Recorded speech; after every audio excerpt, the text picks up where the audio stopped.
함께 보실 하나님의 말씀은 마가복음 10장 46절에서 52절까지의 말씀입니다.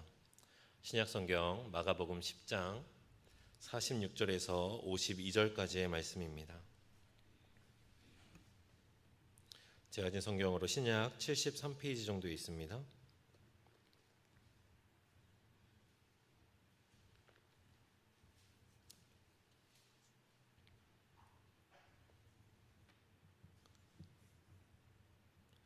마가복음 10장 46절에서 52절까지의 말씀, 우리 한 절씩 교독하고 마지막 절은 합독하겠습니다. 그들이 여리고에 이르렀더니 예수께서 제자들과 허다한 무리와 함께 여리고에서 나가실 때에 디메오의 아들인 맹인 거지 바디메오가 길가에 앉았다가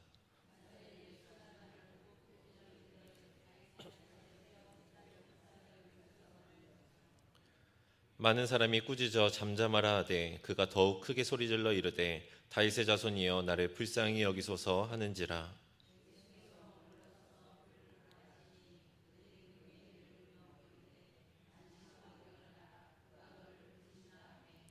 맹인이 겉옷을 내버리고 뛰어 일어나 예수께 나아오거늘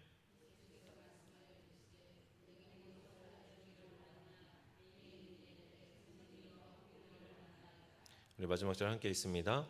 예수께서 이르시되 가라 내 믿음이 너를 구원하였느니라 하시니 그가 곧 보게 되어 예수를 길에서 따르니라. 아멘. 할렐루야. 오늘도 예배 자리에 모이신 여러분에게 주님의 놀라우신 은혜와 사랑이 충만하게 임재하시기를 간절히 소망합니다. 최근에 TV에서 뉴스를 보거나 이제 핸드폰으로 유튜브를 이렇게 보다 보면 이전까지는 전혀 상상하지 못했던 일들이 너무나 많이 일어나는 것을 보게 됩니다. 며칠 전에는 아무런 이유 없이 지나가는 행인들에게 칼을 휘둘러서 무자비하게 살인을 저질렀던 칼부림 사건이 있었습니다. 그리고 며칠이 지나지 않아서 또 인터넷에 자신도 20명의 사람을 죽이겠노라 이렇게 살인을 예고하는 그러한 사람도 생겨나서 수많은 사람들이 놀라고 겁에 질려 있었습니다. 그리고 또 요즘 가장 뜨거운 이슈 중에 하나가 바로 선생님들의 교권이지 않습니까? 최근 서희초등학교에 근무하던 한 초임교사가 학부모의 지속적인 민원으로 인해 고통받다가 스스로 극단적인 선택을 한 일도 있었고, 또 초등학생에게 폭행을 당해서 신체적으로 또 정신적으로도 큰 고통을 받는 선생님들의 이야기가 뉴스를 통해 보도되었습니다. 이번 일로 수많은 교사들이 겪었던 교권 침해 에피소드들이 여럿이 보도가 되었는데, 제가 이렇게 한번 보니 자녀가 장염에 걸렸으니 선생님이 죽을 끓여서 먹여달라라든지, 아니면 선생님께서 개인 SNS에 이제 연인과 함께 찍은 사진을 올렸더니 선생님이 이런 사진을 올려도 되냐며 당장 사진을 내리라고 이야기하는 등 정말 눈과 귀를 의심할 만한 일들이 우리의 주변에 너무나도 아무렇지 않게 일어나고 있는 것 같습니다. 제가 어렸을 적만 해도 항상 교탁에는 사랑의 매가 준비되어 있었습니다. 저희들도 잘못한 게 있으면 매를 맞는 게 당연하다고 생각을 했었고, 그리고 또 지금 생각해보면 더 아프게 때린 선생님이 더 기억에 많이 남는 것 같습니다. 물론 몇몇 선생님들이 과하게 체벌을 하실 때도 있었고 또 감정적으로 체벌을 할 때도 있었지만, 그래도 그때는 매가 약이다라는 것이 암암리에 모두가 인정하는 일이었던 그런 시대였습니다. 제가 체벌이 꼭 좋은 것이다, 꼭 필요한 것이다 라고 말하고자 하는 것이 아니라, 그 당시에는 오히려 부모님들이 선생님께 찾아가서 우리 애 때리셔도 좋으니까 속된 말로 반 죽여놔도 좋으니까 정신 차리고 잘 성장할 수 있게만 교육해달라고 이렇게 부탁을 했을 정도로 자녀들이 올바르게 성장하기 위해서는 체벌 또한 용납되던 그러한 시기였습니다. 하지만 언제부턴가 학교에서 체벌이 금지되기 시작했고, 이제는 수업 시간에 누워서 자는 학생들조차도 깨울 수가 없는 그러한 상황이 벌어지게 되었습니다. 많은 사람들이 분명히 무언가 문제가 있다, 무언가 잘못됐다라는 것은 인지하고 있지만 급변하는 시대에 동조되어서 아무런 문제 제기도 하지 못한 채로 하루하루를 살아가고 있는 것이 우리들의 현실입니다. 잘못된 것을 알고는 있지만 모두가 괜찮다고 하고 모두가 그게 맞다고 이야기를 하니까 그게 정말 잘못이 아닌가? 맞는 건가? 하고 의구심을 들며 그렇게 말하지 못하고 살아가는 것입니다.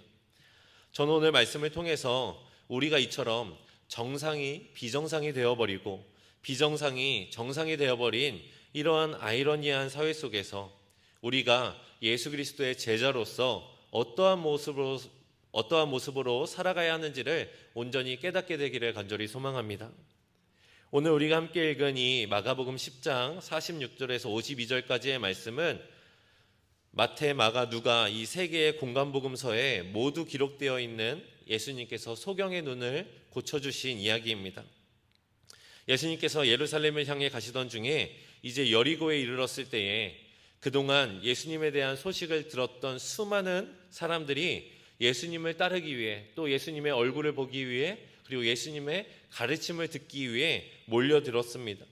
그렇게 예수님의 제자들과 수많은 군종들이 예수님을 따라 함께 걷던 중에 길가에 앉아 사람들에게 동냥하던 디메오의 아들 바디메오가 나사렛 예수께서 지나가신다는 말을 듣고는 예수님이 계신 곳을 향해서 소리를 높여 소리를 지릅니다.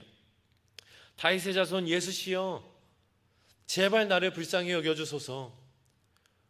예수님이 듣지 못하자 더 큰 목소리로 또 소리를 지릅니다. 다윗의 자손 예수여, 제발 나를 좀 불쌍히 여겨주셔서 나를 좀 만나주시오. 이렇게 예수님을 향하여 큰 소리로 외쳤습니다. 그러자 그 주변에서 그 소리를 들은 많은 사람들이 이 바디메오를 향하여 조용히 하라면서 꾸짖게 됩니다. 여기에서 꾸짖다라는 이 말은 단순히 누군가의 잘못을 지적하고 권고하는 정도의 훈계가 아니라 아주 엄하고 권위적인 강한 명령을 의미합니다. 마가복음 1장 25절과 26절의 말씀을 보면 예수께서 꾸짖어 이르시되 잠잠하고 그 사람에게서 나오라 하시니 더러운 귀신이 그 사람에게 경련을 일으키고 큰 소리를 지르며 나오니라. 여기에서 말하고 있는 꾸짖다라는 이 단어가 동일하게 사용되었습니다. 즉 예수님께서 귀신이나 악한 영을 향하여 떠나가라 명령하시는 것처럼 매우 강한 어조로 바디메오에게 조용히 하라고 꾸짖었던 것이죠. 여러분은 여기까지 말을 들었을 때 어떠한 생각이 드십니까? 혹시 여러분들 중에 바디메오가 얼마나 시끄럽게 떠들었으면 그 많은 사람들이 꾸짖었겠어. 아니, 바디메오 거기 혼자 있는 것도 아니고 예수님이라고 하는 대슈퍼스타가 찾아오셨는데 소리 지르면 뭐라고 하는 건 당연한 거지. 혹시 이런 생각이 드시는 분들 계신가요? 분명히 예수님을 따르던 무리들은 예수님에 대한 소문을 듣고 예수님을 보기 위해서 모였습니다. 그리고 예수님의 가르침을 듣기 위해 모인 자들이었습니다. 그들은 예수님이 메시아라고 생각을 했고 그의 제자가 되기 위해 예수님을 따라다니던 사람들이었습니다. 그런데 그들은 자신이 따르고 있는 그 예수님께서 삶으로 몸소 보여주신 대로 가난하고 병든 자들을 사랑하기는커녕 예수님 앞으로 나아오지 못하게 꾸짖고 있는 것입니다. 예수님의 가르침대로라면 가난하고 병든 자 그리고 고아와 과부와 또 죄인과 세리들의 친구가 되어줘야 하는데 그것이 정상적인 예수님의 가르침인데 그들은 여전히 병든 자들을 멸시하고 부정하게 여기며 자신들과는 다른 사람으로 생각하고 있었다는 것이죠. 게다가 더욱이 충격스러운 것은 그곳에 있었던 예수님의 제자들은 물론이고 수많은 군중들 중에 그 어느 하나 그러한 모습을 바라보며 잘못되었다고, 꾸짖지 말라고, 바디메오가 예수님께로 나아갈 수 있게 길을 터달라고 이야기하는 사람이 한 사람도 없었다는 것입니다. 반대로 맹인 거지였던 이 바디메오는 아무런 소망이 없는 그의 삶에 예수님께서 자기 곁을 지나가는 가장 유일한 기회, 그 기회를 놓치지 않고자 자신이 할 수 있는 최선의 목소리로 예수님을 향하여 소리를 질렀던 것입니다. 그냥 부른 것도 아니라 평행구절인 마태복음 20장 30절의 말씀을 보면 맹인 두 사람이 길가에 앉았다가 예수께서 지나가신다함을 듣고 소리질러 이르되 주여 우리를 불쌍히 여기소서 다윗의 자손이여 하니라고 고백합니다. 예수를 자신의 주로 삼으며 다윗의 자손이라 부르며 자신의 신앙을 고백하고 있는 것입니다. 사실 바디메오의 이러한 모습은 우리 신앙인들이 바라볼 때 당연한 모습인 것 같습니다. 주님 앞에 나아갈 때에 우리가 나의 신앙을 고백하고 나의 믿음을 고백하며 주님 앞에 나를 좀 봐달라고, 예수님 나를 좀 지켜봐달라고 이렇게 부르짖는 것이 어찌 보면 우리 믿는 사람들에게는 너무나도 당연한 모습이며, 그런 모습을 보고 우리는 믿음이 좋다라고 이야기를 합니다. 이는 지극히 당연한 신앙인의 모습이며, 혹여나 그런 사람이 우리 주변에 있다면 예수님 곁으로 도와서 치유받고 그 사람을 통해 복음이 전파될 수 있도록 돕는 것이 우리 신앙인들의 당연한 모습이지 않습니까? 그런데 오히려 예수님을 믿고 따른다며 예수님 곁을 맴돌던 그 사람들은 단 한 사람도 빠짐없이 바디메오의 그런 모습을 보며 너 비정상이라고, 너 잘못됐다고 소리 지르지 말라며 꾸짖었던 것입니다. 앞서 말한 대로 비정상이 정상이 되어버렸고 정상이 비정상이 되어버린 그러한 상황입니다. 하지만 우리가 기억해야 할 것은 이러한 모습은 비단 바디메오에게만 한정된 이야기가 아니라는 것입니다. 이는 오늘을 살아가는 우리에게도 동일하게 일어나고 있습니다. 레위기 18장 22절의 말씀입니다. 너는 여자와 교합함 같이 남자와 교합하지 말라. 이는 가증한 일이니라. 성경에서는 여러 말씀에서 동성애를 죄로 여기고 금하고 있습니다. 때문에 우리는 그 말씀대로 동성애가 죄임을 분명히 하고 동성애자들을 예수님의 사랑으로 품어주고 그들이 회복되고 올바른 사랑을 찾을 수 있도록 도와줘야 하는 것이 우리의 역할입니다. 하지만 세상은 평등이라는 이름으로 죄를 죄라고 말하지 못하게 합니다. 잘못된 것을 잘못되었다 말하지 못하게 합니다. 여기서 끝이 아닙니다. 마태복음 20장 16절 말씀에 보면 이와 같이 나중된 자로서 먼저 되고 먼저 된 자로서 나중되리라 라고 예수님께서는 말씀하십니다. 하지만 세상은 남보다 앞서야 된다고 이야기를 하며 나중된 자들을 패배자 또는 멍청한 자라고 이야기를 합니다. 하지만 이보다 더 큰 일은 예수님의 제자로 살겠노라 다짐하는 우리 믿음의 성도들조차도 그들의 비정상적인 주장에 반박하지 못하고 살아가고 있다는 것입니다. 세상의 시선 때문에 또는 시대적 분위기가 그렇다며 하나님의 섭리는 세상과 다르다고 말하지 못하고 우리 모두가 죄인이라고 당당하게 선포하지 못하고 살아가고 있습니다. 오히려 그렇게 말하는 사람들을 바라보며 시대에 뒤떨어졌다고, 융통성 없다고, 요즘 교회는 그러지 않는다고, 어느 정도는 세상과 타협하면서 살아가야 교회도 먹힌다고 이렇게 이야기하며 그 사람들을 비판하기도 합니다. 저 예수님 곁에 서서 정말 간절하게 부르짖는 바디메오를 향해 조용히 하라 꾸짖고 있는 저 군중들의 모습과 우리가 다를 게 무엇이 있겠습니까? 여러분은 이름만 제자인 저 군중이 되시겠습니까? 아니면 세상의 관점으로는 볼품없고 비정상적인 것처럼 보이지만 주님 앞에 부르짖는 참된 제자인 바디메오가 되시겠습니까? 우리는 바디메오와 같이 세상이 비정상이라 말하는 자들이 되어야 될 줄로 믿습니다. 그렇다면 우리는 이처럼 정상과 비정상이 뒤바뀌어 버린 이 어두운 세상 속에서 우리가 어떠한 모습으로 살아가야 될까요? 우리는 바디메오의 모습을 통해 그 답을 찾을 수가 있습니다. 첫째로 그는 더욱더 소리를 질러 주님 앞에 부르짖었습니다. 바디메오는 우리가 알다시피 눈이 보이지 않는 소경이었습니다. 지금은 맹인들에게 일자리를 많이 만들어주기 위해 노력하지만 이 당시에 눈이 보이지 않는다는 것은 전혀 노동을 할 수 없다는 것을 의미합니다. 즉 누구도 일을 시켜주지 않았고 그들이 할 수 있는 것이라고는 길가에 앉아 사람들에게 나를 불쌍히 여겨달라며 돈을 구걸하고 동냥하는 것뿐이었습니다. 그는 자신의 필요를 채울 수 있는 유일한 방법이 사람들의 자비를 구하는 길일 뿐이라는 것을 잘 알고 있었습니다. 때문에 사람들의 관심을 끌기 위해 사람들이 많이 모이는 광장의 길가에 앉아 씻지도 않은 허름한 모습으로 사람들을 향해 한 푼만 달라고, 나 좀 도와달라고 그렇게 소리쳤을 것입니다. 제가 아내와 연애할 때 가끔 서울에 가서 이제 지하철을 탈 일이 있으면 항상 아내와 의견이 갈리는 때가 있었습니다. 지하철을 타러 내려가다 보면 계단이나 길바닥에 앉아서 이제 바구니를 놓고 구걸하시는 분들을 가끔 보게 됩니다. 그러면 저는 얼른 가자고 아내를 재촉하는데 꼭 저희 아내는 그냥 지나치지 못하고 주머니에 있는 잔돈을 바구니에 넣거나 잔돈이 없으면 1,000원짜리 지폐 몇 개를 바구니에 넣어주고 가는 것입니다. 저는 그런 모습을 보면 아내한테 이렇게 이야기를 했습니다. 저분들 퇴근하실 땐 그랜저 타고 퇴근하신다고.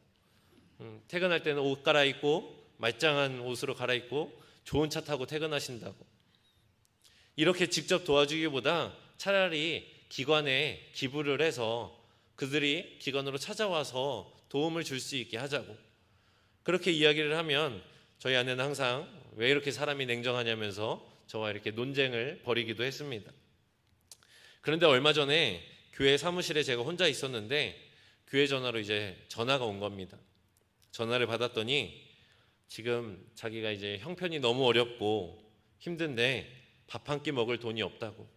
그래서 얼마가 되었든 괜찮으니 좀 도움을 줄 수 없겠느냐라는 전화를 주셨습니다. 저는 그동안 사역하면서 이런 경험이 너무나도 많았습니다. 교회에 있다 보면 수십 통, 수백 통의 전화가 이런 전화가 걸려옵니다. 그래서 저는 이제 유창하게 답변을 했죠. 선생님이 힘드신 상황은 충분히 이해가 되지만 이렇게 도움을 요청하시는 분들이 너무나도 많습니다. 그래서 한 분 한 분 도와드리다 보면 교회에서도 너무나도 부담이 되다 보니 저희가 따로 도움을 드리고 있지는 않고 유관기관에 도움이 필요하시면 저희가 연결해 드릴 수 있으니까 도움이 필요하면 말씀해 주세요라고 정중하게 이제 거절을 했습니다. 그랬더니 그분께서 말씀하시기를 그렇죠. 교회도 이 사람 저 사람 다 도와주다 보면 쉽지 않죠. 그런데요 목사님, 그러면 목사님이 개인적으로 도와주시면 안 되겠습니까? 라고 말씀을 하시는 거예요. 그동안 교회에서 근무하면서 이런 전화를 수없이 받아보고 또 교도소에서 오는 편지도 수없이 받아봤지만 저렇게 제가 거절을 하면 갑자기 돌변해서 전화를 툭 끊어버리거나 아니면 심한 욕설을 하면서 화를 내시는 분들이 대다수였습니다. 그런데 이분은 교회적으로 도움을 주기 힘들다고 하니 그러면 목사님께서 개인적으로 도움을 달라고 저에게 요청을 하는 겁니다. 결과가 어땠을까요? 제가 도움을 드렸습니다. 그 말 한마디에 냉정했던 제 마음이 움직였어요. 그래서 직접 교회까지 찾아오셔서 제가 적지만 밥 한 끼 사드실 수 있는 금액을 이제 드리면서 꼭 교회에 나와서 예배 드리시고 가시라고 이제 말씀을 드리면서 도움을 드렸습니다. 그분이 항상 제가 생각하던 대로 정말로 도움이 필요한 분이 아닐 수도 있습니다. 제게 돈을 받고 집에 가서는 에어컨을 틀고 시원한 곳에 누워 계실지도 모릅니다. 하지만 냉정하게 거절했음에도 불구하고 그 거절로 인해 자존심이 상했을 수도 있고 의지가 꺾였을 수도 있지만 그분은 끝까지 포기하지 않고 나를 좀 불쌍히 여겨달라고, 나를 좀 도와달라고 그렇게 요청하셨습니다. 그리고 그 모습이 결국 냉랭했던 저의 마음을 녹이고 저의 마음을 움직였습니다. 바디메오도 수많은 군중들의 꾸짖음 앞에서 정말 내가 잘못하고 있는 걸까? 내가 이렇게 예수님 앞에 부르짖는 게 예의가 없는 건 아닐까? 라는 의구심이 들었을지도 모릅니다. 하지만 그는 자신의 눈이 고침받는 것에 간절했고 그 필요를 위해 끝까지 포기하지 않고 더욱 소리를 질러 예수님을 향해 외쳤습니다. 다윗의 자손이여 나를 불쌍히 여겨주소서. 사람들이 그를 막으려 하면 막으려 할수록 더 큰 목소리로 몸부림치며 외쳤습니다. 다윗의 자손 예수여 나를 불쌍히 여겨주소서. 이렇게 외쳤습니다.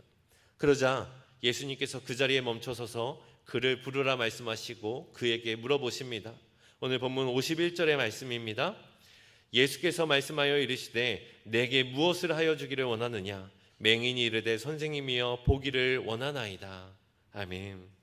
드디어 바디메오는 자신이 원하던 예수님을 만나고 그토록 간구하던 눈을 고치는 은혜를 받게 됩니다. 여러분, 우리들도 세상이 우리를 향하여 비정상이라 말하고 세상과 타협해야 된다 말할 때에 우리는 우리의 기도를 멈춰서는 안 됩니다. 하나님께서 우리의 목소리를 들으실 때까지 더욱더 큰 목소리로 주님 앞에 부르짖어야 합니다. 예수님께 잘 보이려고 겉으로만 외식하는 제자인 척 하는 그 예수님 곁에 몰려있던 군중들이 아니라 예수님의 마음을 움직이는 그 한 사람이 우리가 되어야 될 줄로 믿습니다. 예수님을 만나면 묶였던 문제들이 풀리고 내 인생의 가치관이 변하고 우리의 인생이 변하는데 세상의 비난과 자존심 그깟 게 무엇이겠습니까? 여러분, 기도하는 자는 결코 틀리지 않습니다. 주님 앞에 나아가 나를 좀 불쌍히 여겨달라고 기도하십시오. 그리고 그 기도를 포기하지 말고 더욱더 큰 소리로 주님 앞에 부르짖으십시오. 분명히 주님께서 들으시고 그 발걸음을 멈추사 저와 여러분들을 불러주실 것입니다. 그 믿음으로 예수님의 진짜 제자가 되어서 예수님의 뜻대로 살아가는 저와 여러분들이 되시기를 간절히 소망합니다. 두 번째로 바디메오는 자신의 모든 것을 포기하고 주님을 따랐습니다. 앞서 말한 대로 바디메오는 거지였습니다. 거지에게 가장 중요한 것이 무엇인지 아십니까? 바로 이미지입니다. 거지는 우리의 생각과는 다르게 이미지로 먹고 삽니다. 사람들에게 민폐를 끼쳐서도 안 되고 사람들에게 불쌍하고 도와주고 싶은 이미지를 만들어야 합니다. 그래서 늘 사람들이 자신을 내려다보도록 앉아서 구걸하는 것이죠. 만약에 거지가 소파에 앉아서 이렇게 기대고 앉아가지고 지나가는 사람들을 보면서 바구니를 이렇게 툭툭 치면서 돈 좀 여기다 넣어주시죠 이렇게 이야기를 하면 그 바구니에 돈을 넣을 사람이 있을까요? 아마 아무도 없을 것입니다. 거지는 사람들의 심기를 건드리지 않으면서 자신의 생계가 바로 당신에게 달려 있습니다 라는 것을, 그러한 이미지를 만들어야 돈을 얻을 수가 있는 것입니다. 바디메오 또한 여리고 광장 큰 길가에 자리를 잡고 만나는 수많은 사람들에게 얼마나 고개를 숙이며 구걸을 했겠습니까? 그의 하루의 생계가 지나가는 사람들에게 달려 있으니 그들에게 어떻게든 잘 보이려고, 어떻게든 불쌍해 보이려고 갖가지 노력을 다했을 것입니다. 그런 그가 오늘 말씀에서는 어떻게 행동합니까? 자신을 향하여 조용히 하라고 꾸짖는 사람들을 무시한 채로 더 큰 목소리로 소리를 지릅니다. 바디메오의 이러한 행동은 자신의 모든 것을 포기하고 내려놓는 행동이었습니다. 군대 생활을 하다 보면 자주 듣는 말이 있습니다. 그게 무엇이냐면, 야, 너 누구랑 더 오래 볼 것 같아? 라는 말입니다. 꼭 말년병장과 이 부대 안에서 실세인 이 상병 간의 기싸움이 있습니다. 그런데 이 두 사람이 기싸움을 하면 꼭 불똥이 이등병에게 튑니다. 말년병장과 상병이 서로 다른 일을 시켜요. 그래 놓고 그 이등병이 누구의 말을 따르는지 지켜보는 겁니다. 계급대로라면 당연히 병장의 말을 듣는 것이 맞겠지만 상병의 말을 무시하고 곧 전역할 병장의 말을 따랐다가는 얼마 가지 않아 병장이 전역하고 나면 그 상병과 있는 시간이 지옥이 되는 겁니다. 그래서 어쩔 수 없이 대부분 상병의 말을 듣게 됩니다. 바디메오의 상황도 비슷했습니다. 지금 당장은 예수님이 앞에 있으니 사람들의 꾸짖음에도 예수님을 향하여 그 사람들의 꾸짖음을 무시하고 소리를 치지만, 만약 예수님께서 그대로 바디메오를 지나쳐 여리고를 떠나고 나시면 바디메오의 이미지는 바닥으로 추락하게 되는 겁니다. 자신의 생계를 책임져 줄 사람들에게 그 사람들의 말을 무시했던 거죠. 그래서 그 사람들의 눈밖에 나게 되는 것입니다. 그렇기 때문에 바디메오가 사람들의 꾸짖음에도 더 큰 목소리로 예수님께 부르짖은 것은 그의 모든 것을 포기했다는 것입니다. 게다가 50절의 말씀을 보면 그는 예수님께서 자신을 불렀을 때에 자기의 겉옷을 내버리고 예수님께 뛰어갔다라고 기록합니다. 거지에게 겉옷이라고 하는 것은 우리 일반 사람들과는 다른 의미로 다가오지 않습니까? 우리들에게는 겉옷은 그냥 패션을 나타내고 나를 꾸미는 물건이지만 거지에게 겉옷은 곧 집과 다름이 없는 것입니다. 매서운 추위를 막아주는 이 겉옷은 거지들에게는 목숨을 지켜주는 소중한 물건인 것입니다. 바디메오가 그런 겉옷을 예수님의 부르심에 고민도 하지 않고 내버리고 뛰어갈 수 있었던 이유는 바로 예수님을 만나게 되면 더 이상 그 겉옷이 자신에게 필요 없음을 알았기 때문입니다. 예수님을 만나게 되면 자신의 삶이 뒤바뀔 것을 알고 있었기 때문입니다. 또한 많은 사람들의 꾸짖음을 무시하고 더 큰 목소리로 소리를 지를 수 있었던 이유는 예수님을 만나게 되면 더 이상 그들의 도움이 내게 중요치 않게 됨을 알기 때문이었습니다. 지금까지 바디메오가 필요로 하던 그 동전들, 그 지폐들은 그 사람들에게 있었지만 이제 바디메오의 필요를 채워줄 수 있는 유일한 분은 바로 예수님이라는 것을 알고 있었기 때문인 것입니다. 여러분, 바디메오와 같은 믿음을 소유하는 저와 여러분들 되시기를 간절히 소망합니다. 나의 생명까지도 포기하고 따를 사람, 나의 필요를 채워줄 수 있는 유일하신 이가 바로 나의 주 예수 그리스도임을 우리가 깨닫고 세상의 유익이나 나의 욕심을 따르는 것이 아니라 모든 것을 포기하고 예수님을 따라 나서는 믿음의 사람들이 되기를 바랍니다. 제가 요즘 좋아하는 찬양 중에 시와 그림의 이제 역전되리라라는 찬양이 있습니다. 이 찬양의 가사가 이렇습니다. 저들의 힘이 너를 압도해도 저들의 힘이 내 숨을 조여도 너는 보리라 기도의 능력을 내가 역전시키리라. 너 기도를 멈추지 마라. 내가 너의 그 모든 상황을 바로 역전시키리니 너 기도를 멈추지 마라. 내가 잠시도 쉬지 않고 모든 걸 지켜보고 있으니 바로 역전되리라. 아멘. 여러분, 하나님께서 나의 삶을 역전시키실 것을 믿으십니까? 많은 사람들이 눈이 보이지 않던 맹인 거지 바디메오를 무시하고 그를 부정하게 여기며 그를 조용히 시켰습니다. 하지만 이 이야기의 결말은 어떻습니까? 그렇게 바디메오를 향해 꾸짖던 그들이 예수님께서 멈춰서서 그를 나에게 데려오라 말씀하시니 예수님께서 너를 부르신다며 바디메오를 아주 친절하게 대하고 그를 부러워하는 그러한 사람들이 되었습니다. 또한 그들은 성경에 허다한 무리로 기록되는 반면에 바디메오는 그의 아버지의 이름과 그의 이름이 성경책에 기록되었습니다. 여러분, 주님께서 모든 것을 역전시키는 줄로 믿습니다. 세상이 우리를 향하여 비정상이라고 말하고 어리석다고 비난하고 조롱하지만 그들의 힘이 우리를 압도하고 우리의 숨을 조여와도 우리는 우리의 기도를 멈춰서는 안 됩니다. 여러분, 더 큰 목소리로 하나님께 소리질러 기도합시다. 바디메오처럼 목소리를 높여 기도할 때에 잠시도 쉬지 않고 모든 것을 지켜보고 계시는 주님께서 우리의 기도를 들으시고 분명히 우리의 모든 상황을 역전시켜 주실 것입니다.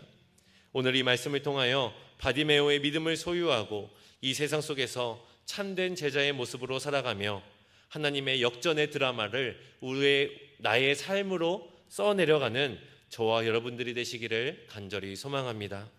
우리 말씀을 기억하며 기도하겠습니다. 사랑과 능력의 하나님, 잠시도 쉬지 아니하시고 우리의 삶을 지켜보시는 주님, 비록 지금 나의 삶은 세상으로부터 조롱받고 비난당하고 무시당하지만 주님께서 우리의 삶에 찾아오실 때에 비정상이 다시 정상으로 회복되는 역전이 일어날 줄로 믿습니다. 주님께서 우리를 향하신 그 놀라우신 뜻을 주셔서 바디메오가 자신의 모든 것을 내려놓고 다 포기하고 주님 앞에 소리 질렀던 것처럼 우리도 나의 삶에 있는 모든 것을 내려놓고 주님만 높이며 주님께 부르짖는 자들 되게 하여 주시옵소서. 우리가 주 앞에 기도를 멈추지 않을 때에 그 기도를 들으시고 멈춰서서 우리를 바라보시며 내게로 나아오라 말씀하시는 그 주님의 음성을 들을 수 있는 우리 모든 신갈교회 성도들 될 수 있도록 인도하여 주시옵소서. 주님께서 우리를 붙드시며 우리와 동행하실 것을 믿사오며 이 모든 말씀 예수님의 이름으로 간절히 기도하옵나이다.